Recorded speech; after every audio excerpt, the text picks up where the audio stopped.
Znam šta ćete reći, ali nemojte odmah tako, bilo je tu i ljubavi, i to one filmske, evo recimo Štefica Cvek i Bata životinja.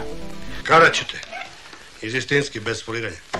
Ili recimo Violeta iz Boljeg života i splitski doktor Ivo Lukšić. Pa evo nešto novije, recimo oni su nama dali Severinu, to jest ovom liku sa razdiljkom, a posle i malom Kebi. Mi smo njima dali Anu Ivanović. Dobro, Bastian nije Hrvat, ali lako bi mogao biti. Ma bilo je tu svašta, i ostvarene i neostvarene ljubavi. Naprimjer, naš Petar Božović, kad god bi video predivnu Enu Begović, morao je da izgovori onu čuvenu rečenicu. Što bi ja to jebo? Pa onda evo, oni su nama dali Roberta Prosinečkog da igra u Zvezdi. Mi smo njima dali Igora Milanovića da igra za zagrebačku Mladost. Oni sad traže pola Novaka Đokovića zbog njegove majke. To već neće moći, žao mi je. Nismo ni mi tražili pola Luke Modrića po istom principu, a nismo tražili ni pola Luke Dončića od Slovenaca, zbog oca mu. E sad, rat je puno toga pokvario u tim razmenama. Recimo, posle njega Oliver Dragojević nikada nije hteo da dođe u Beograd, jako bi bio dočekan ovacijama i mogao je da lako zaradi velike novce. Mi smo njima slali u pohode Đorđa Balaševića. Mislim, on je sam išao, što ja ne zameram, i bio im je tamo dragi gost. Bora Đorđević bi, ko zna, možda i otišao u Zagreb, kao što se posle i preselio u Ljubljanu, ali je previše pričao o ratnih 90-ih, tako da taj koncert nije održan. Iz Srbije smo im još slali, nije da se nešto ponosimo time, ali mnoge cajke i pevaljke, od kojih je Aleksandra Prijović Prija, neznano kako i zašto, održala rekordnih 5 koncerata u Zagrebačkoj areni, 2 u Splitu, a priča se dalje nastavila i u Osijeku, Rijeci, Varaždinu i Zadru. Doduše, ni u Beogradu ne prođe dugo bez koncerta na kome peva Jelena Rozga, Toni Cetinski ili Petar Grašo, dok mi koji ločemo pivo sa brkovima pijemo rađe ili uz TBF nazdravljamo u mom veseljku ili uz Vojka V govorimo reka sam ne može. Šta još razmenjujemo? Vedrana Ruden ne silazi sa televizije i novina u Srbiji, čak i Vučić je uspela da isproziva. Hrvati su nama hapsili našeg slavnog glumca koji je šetao kera po plaži u Splitu, mada mislim da to nema veze sa tim što je Srbin, već zato što je, ruku na srce, malo Sergej. Ali žene to vole, tako da se i on oženio Hrvaticom, a kum Žoržo ne vera. I možda smo mi Srbi dobili, to jest oženili više Hrvatica, ali Hrvati su svakako dobili, to jest pošteno kupili više srpskih kompanija i brendova. Sokoštak sa Smokijem i čokoladnim bananicama, Frikom, Grand Kafa, Prima štapići, najlepše želje. A mi tamo imamo samo najlepše želje da neku firmu kupimo. Samo ne lezi vraže, i mi konja za trku imamo. Pazi ovo, mi smo nekada sa Hrvatima razmenjivali i kraljeve i maršale. Oni nama druga Tita, a mi njima jugoslovenskog kralja Aleksandra. Oni su nama, zajedno sa Makedoncima, našeg kralja Aleksandra vratili iz Marseja, sećamo se svi kako, dok mi njima njihovog, a našeg maršala Tita ne damo. I on i dalje mirno sneva u kući cveća, mirne savesti, pošto nas je lepo upozoravao više puta. More krvi proljeli za bratstvo jedinstvo naših naroda. Nećemo nikome dozvoliti da nam dira ili da nam ruje iznutra, da se ruši to bratstvo jedinstvo. A pošto će nadalje put ove priče postati krivudav i pun rupa, moram jedan mali disclaimer. Ja sam kratka pamet, a uz to rođen i proveo detinjstvo u socijalističkoj Jugoslaviji, gdje sam učen da su Srbi i Hrvati deo istog naroda, to jest da smo svi mi Jugosloveni. Mi smo u školi učeni da smo mi Jugosloveni bili dobri partizani koji su se zajedno borili za oslobođenje protiv zlih Nemaca, zlih ustaša i zlih četnika koje smo nekako isterali iz naše lepe zemlje. Nas su u školi učili da se domovina brani lepotom i čašću i znanjem, da se domovina brani životom i lepim vaspitanjem. Mi smo iz Beograda išli u Hrvatsku na more, smatrajući da je to naše more, i smatrali smo da je to najlepše more na svetu. i nismo bili daleko od istine. Smatrali smo da more treba biti baš takvo, plaže sa sitnim kamenom, šetalište i borovi uz obalu, a krševita planinčuga u pozadini. I kad sam bio mali, jeo sam ledene kocke i kraš bajadere, gledao sam kviskoteku i velom isto, čitao sam Alan Fordove u prevodu Nenada Briksija, obožavao sam Dražena Petrovića i navijao sam svim srcem za Cibonu te 1985. i 1986. godine, kada je bila prvak Evrope u košarci. Moram reći i da nisam rođen na teritoriji Hrvatske, nisam imao familiju ili imovinu tamo, niko blizak mi nije postradao u ratu, niti sam ikada imao problem u Hrvatskoj samo zato što sam Srbin, čak ni kad sam išao tamo sa BG tablicama. Naravno nisam nosio srpsku trobojku na grudima, kao što nisam nikad video da neko šeta po Knez Mihajlovoj u dresu sa šahovnicom, mada jesam jednom nasred Straduna 3 puta poljubio u obraz drugara iz vojske, a on mi je procedio kroz zube: ne 3 puta, brate. Ono što jesam radio je to da sam kao tinejdžer išao na fudbalske utakmice i skandirao sam sa masom sve ono što se skandiralo o Hrvatu i Šiptaru, o Svetom Savi i Svetom Duji i kako je Sveti Sava Svetom Duju u buju, i pevao sam Mrzim Hajduk i Torcidu, mrzim tebe Marijane, iako sam do tog trenutka u Splitu proveo sve zajedno oko pola sata dok sam čekao trajekt za Hvar. Tako da sve ovo što ću vam reći jeste lično, ali nije lično, već je preproizvod onoga što sam pročitao u knjigama, video na TV-u i doživeo tako iz dalekog Beograda. Razumem da je za sve ljude koji su rat osjetili iz prve ruke sve ovo potpuno drugačije. Rekao bih da se Srbi i Hrvati na nekom zvaničnom nivou nisu mnogo ni mešali ni družili do negde pred ujedinjenje 1918. godine. U tom ujedinjenju postoji na ovom kanalu kompletan video koji govori o motivima i jednih i drugih. Hrvati su dobrim delom u strahu od Italije i njihovih teritorijalnih apetita ušli u tu zajednicu, dok su Srbi želeli da imaju sve Srbe u jednoj velikoj zajedničkoj državi. To naglo ujedinjenje naroda sa različitim istorijama, religijama i političkim tradicijama često izazivalo napetosti i konflikte, a odnos Srba i Hrvata predstavljao je jedno od ključnih pitanja stabilnosti Kraljevine Srba, Hrvata i Slovenaca, a kasnije i Jugoslavije. Srbi su dolazili iz centralizovane i ratom pobedničke Kraljevine Srbije, a Hrvati iz bivše Austro-Ugarske, gde su imali drugačiji pravni i politički sistem. Hrvati su se uglavnom nadali federalnoj državi, dok je srpska politička elita insistirala na unitarnom i centralizovanom modelu sa Beogradom kao glavnim centrom. I eto prostora za beskrajne sukobe, međusobna optuživanja i sumnjičenja. Srpska politička elita, naročito radikalna stranka, dominirala je državnim institucijama u to vreme. Hrvatska seljačka stranka pod vojstvom Stjepana Radića tražila je autonomiju za Hrvate. Hrvati su u Kraljevini SHS dobili opšte pravo glasa za sve muškarce starije od 21 godine, za razliku od Austro-Ugarske, gde je samo manji deo muške populacije imao pravo glasa, dok su prema kurijalnom sistemu glasovi bogatijih vredeli više. Međutim, Hrvati su često smatrali da su i u tim novim okolnostima politički marginalizovani i da su njihova prava potiskivana. U to vreme Stjepan Radić je bio jedan od najvažnijih hrvatskih političara. Govorio je da su Hrvati ušli u Kraljevinu SHS kao guske u maglu, bez jasnih uslova i garancija ravnopravnosti. U Skupštini je često kritikovao srpsku dominaciju i centralizam. I onda se 20. juna 1928. u Narodnoj skupštini odigrao događaj koji postaje prelomni trenutak, tačka nepovratka za srpsko-hrvatsku saradnju i koji je dramatično pogoršao srpsko-hrvatske odnose.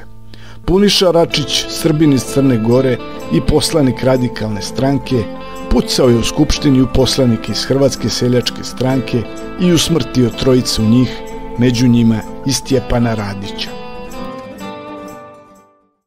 U javnosti je porastao nacionalizam sa obe strane. Srpski režim je pokušavao da minimizuje događaj, dok su Hrvati u tome videli političku i nacionalnu represiju. Hrvatska seljačka stranka, sada pod vođstvom Vlatka Mačeka, se povukla iz parlamenta. Maček počinje da otvoreno traži autonomiju, a sve više Hrvata počinje da odustaje od ideje zajedničke države. U januaru 1929. kralj Aleksandar I uvodi šestojanuarsku diktaturu, ukida ustav i parlament i menja ime države u Kraljevina Jugoslavija. Njegova ideja je bila da kroz ideju jugoslovenstva stvori ujedinjenu, stabilnu i jaku državu u kojoj bi svi južnoslovenski narodi, Srbi, Hrvati, Slovenci, Crnogorci, Muslimani i Makedonci, prestali da se identifikuju prvenstveno po etničkoj pripadnosti i umjesto toga prihvatili jedinstveni nacionalni identitet, Jugosloveni. Uvedena je i administrativna podela po banovinama da se smanje nacionalne tenzije. Ali sve to je ispalo kao pokušaj asimilacije i srpske dominacije pod maskom jedinstva i dovelo je do još većeg otpora i radikalizacije. Atentat na kralja Aleksandra I Karađorđevića dogodio se 9. oktobra 1934. godine u Marseju, u Francuskoj. To je bio prvi snimljeni atentat nad nekim državnikom u istoriji, a njegov odjek bio je ogroman. Označio je početak kraja politike jugoslovenstva i duboku političku krizu u Kraljevini Jugoslaviji. Ubica je bio član makedonske tajne revolucionarne organizacije VMRO uz pomoć Hrvatske ustaške organizacije, a ulogu je igrala i fašistička Italija koja je pomagala ekstremiste da oslabe Jugoslaviju. Vlada je prešla u ruke namesništva jer je naslednik Petar II bio maloletan, imao je 11 godina. Smrt kralja otvorila je prostor za jačanje hrvatskog pitanja, ali i albanskog i makedonskog separatizma, a Jugoslavija ulazi u period slabosti i kompromisa. Pod pritiskom političke realnosti, kraljevski režim pristaje na autonomiju Hrvatske i stvara se Banovina Hrvatska, sa autonomijom u upravi, školstvu i ekonomiji, kao pokušaj da se sačuva država. Međutim, početak Drugog svjetskog rata je bio kraj za Kraljevinu Jugoslaviju, ali početak za NDH, to jest nezavisnu državu Hrvatsku, marionetsku fašističku državu pod pokroviteljstvom nacističke Nemačke. U NDH dolazi do masovnih zločina nad Srbima, Jevrejima i Romima, što ostavlja duboke, trajne posljedice u srpsko-hrvatskim odnosima. S obzirom na to da su Srbi činili oko trećinu stanovništva u NDH, ustaški režim je imao jasan cilj, da trećinu Srba pobije, trećinu pokrsti, a trećinu iseli. Smatra se da su srpske žrtve bile između 300 i 500 hiljada ubijenih, neki od njih na najstrašnije moguće načine. Pokušavam da proniknem u razloge za toliku surovost. Brutalnost nije bila slučajna, već planirana, organizovana i podržana od strane države i njenih institucija.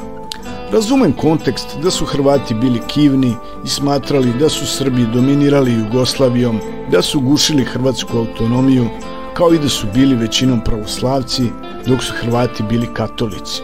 Razumem i da su ubijeni hrvatski poslanici u Skupštini, među njima i Stjepan Radić, kao i da je kralj posle toga uveo diktaturu, pa su Hrvati učestvovali u njegovom ubistvu. Ali mi sve to nekako ne deluje ni približno dovoljno da se opravdaju toliki i takvi zločini.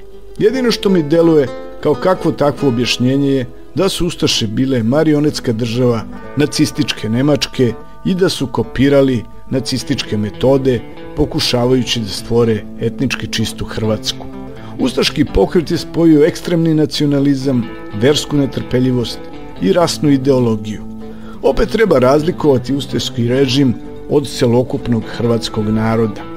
Mnogi Hrvati su bili antifašisti i borili su se protiv NDH u redovima partizana, spašavali komšije i pomagali žrtvama.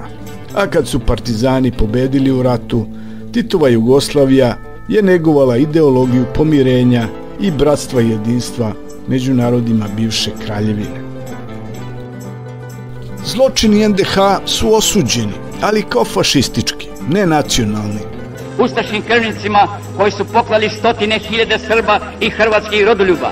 A gospodin, član kongresa koji se i pored toga zalaže za tu ustašku proslavu, bolje bi uradio da obiđe, da dođe ovdje kod nas i da obiđe samo jedno mjesto na kome je bio ustaški logor smrti, recimo Jasenovac, i da neposredno tamošnjeg naroda sazna i čuje šta su ustaše radili u vreme rata u ovoj našoj zemlji.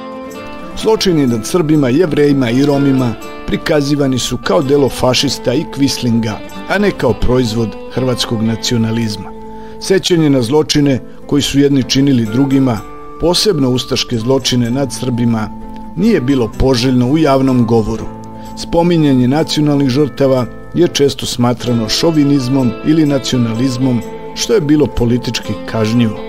Nije se isticalo da je većina žrtava u logoru Jasenovac bila srpske nacionalnosti. Mnogi ustaški funkcioneri su izbegli pravdu, posebno oni koji su pobegli u inostranstvo. Tako je u Titovoj Jugoslaviji izbegnuta osuda hrvatskog nacionalizma kao pokretačke sile ustaških zločina, što je kasnije, 1990-ih, ostavilo nerazjašnjene rane koje su doprinosile novim sukobima.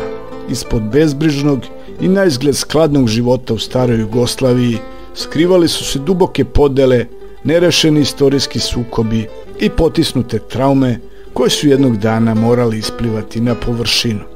Oni koji su iskreno verovali u jugoslovenstvo kao trajni most između naroda, na kraju su ispali tragično naivni, jer su podcenili snagu potisnutih identiteta, starih rana i političkih ambicija koje su Jugoslaviju razarale iznutra.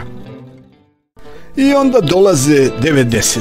Dolaskom Slobodana Miloševića i Franje Tuđmana na vlast, dve najjače republike krenule su suprotnim putevima. Jedna ka centralizaciji, druga ka nezavisnosti. Srbi u Hrvatskoj uz podršku Beograda i JNA digli su pobunu protiv nove hrvatske vlasti, bojeći se marginalizacije i ponavljanja zločina iz Drugog svjetskog rata. Istovremeno, u Hrvatskoj su se širile antisrpske poruke i pokušaj revizije istorije, što je dodatno produbilo jaz. Neki zvaničnici i javne ličnosti relativizovali su ulogu NDH, nazivajući je izrazom težnji hrvatskog naroda za državom, umesto marionetskom fašističkom tvorevinom. Ustaški simboli i parole su se pojavljivali na javnim skupovima bez oštre osude. Po dolasku HDZ na vlast rušeni su spomenici iz perioda narodno-oslobodilačke borbe i menjani su nazivi ulica i mesta koja su nosila imena partizanskih heroja. Time je stvarana slika da se nova Hrvatska distancira od antifašističkog nasleđa na kojem je Titova Jugoslavija bila zasnovana. Godine 1990. Srbi u delovima Hrvatske podižu pobunu. Postavljaju se barikade od balvana i traži se autonomija unutar Hrvatske. Hrvatska proglašava nezavisnost u junu 1991. godine. Beograd pruža podršku Srbima u Hrvatskoj, što Zagreb vidi kao agresiju, i kreće pun oružani sukob. Počinje rat između hrvatskih snaga sa jedne i JNA i srpskih paravojnih jedinica sa druge strane, koje kontrolišu oko 1/3 teritorije Hrvatske. Počinju masovni zločini i etničko čišćenje na obe strane. Srbi proglašavaju Republiku Srpsku Krajinu, koja ne priznaje autoritet Zagreba. Srbi i Crnogorci bombarduju Dubrovnik, a Vukovar je granatiran neprekidno gotovo 3 meseca i skoro sravnjen sa zemljom. Hrvati su rat počeli vojno nespremni, što je kod njih stvorilo osjećaj izolovanosti i nepravde. Jugoslovenska narodna armija, koja je formalno trebala da bude savezna vojska, u očima Hrvata se transformisala u instrument srpske politike. U završnoj fazi rata Hrvatska 1995. pokreće akciju Oluja, kojom vraća većinu teritorija pod svoju kontrolu, što završava oružane sukobe, ali izaziva egzodus više od 200.000 Srba. A navijači na beogradskim stadionima viču "Slobo izdo, Krajinu si izdo". Oba naroda često gledaju na rat 90-ih iz dijametralno suprotnih perspektiva. Hrvati ga vide kao odbrambeni rat za nezavisnost i oslobađanje vlastite teritorije od agresije, uz snažan fokus na sopstveno stradanje i herojstvo. Srbi, naročito oni iz Hrvatske, često ga doživljavaju kao tragediju praćenu progonom i stradanjem srpskog naroda, naročito tokom i nakon Oluje, uz osjećaj da su njihovi gubici i zločini nad njima nedovoljno priznati. Obe strane najčešće fokusiraju pažnju na sopstvene žrtve, a retko priznaju ili razumeju patnje druge strane, što i dalje otežava pomirenje. Pa hoće li biti pomirenja? Najverovatnije neće, u neko skorije vreme. Danas Srbi i Hrvati žive uglavnom odvojeno, sa malo međusobnog kontakta u svakodnevnom životu. Pa i ako se takmiče zajedno u Survivoru, emotivna distanca i nepoverenje, kao i duboke rane, su i dalje prisutne u kolektivnim identitetima oba naroda. Retko gde ćete u svetu pronaći dva sličnija naroda, što se tiče jezika, kulture, kuhinje, muzike, humora, načina na koji se zabavljaju i na koji proslavljaju.